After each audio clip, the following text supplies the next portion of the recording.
اللہ پر یقین ایسا ہو کہ سامنے سمندر ہو اور تم کہو کہ نہیں میرا رب راستہ بنائے گا۔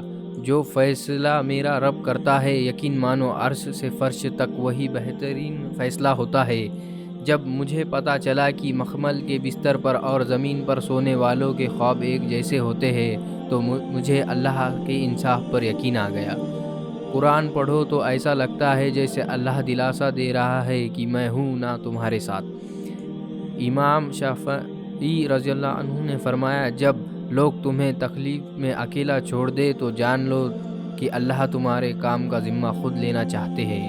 بے شک میرا رب وہ ہے جو انسان کی روح کی تکلیفوں کو بھی جانتا ہے۔ فکر نہ کرو، لوگ بھول جائیں گے مگر اللہ نہیں بھولتا آپ کی نیکی اور لوگوں کی زیادتی۔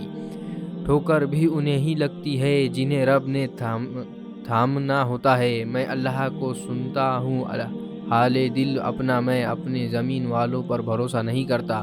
اللہ کے سامنے جھکو، وہ کسی اور کے سامنے جھکنے نہیں دیں گے۔ حضرت علی رضی اللہ تعالیٰ عنہ نے فرمایا، جو ذات رات کو درختوں پر بیٹھے پرندوں کو نیند میں گرنے نہیں دیتی وہ ذات انسان کو کیسے بے روزگار مددگار چھوڑ سکتی ہے۔ مایوس وہ ہوتا ہے جو اللہ پر یقین نہیں رکھتا، اور محروم وہ ہوتا ہے جو اللہ کی نعمتوں کا شکریہ ادا نہیں کرتا۔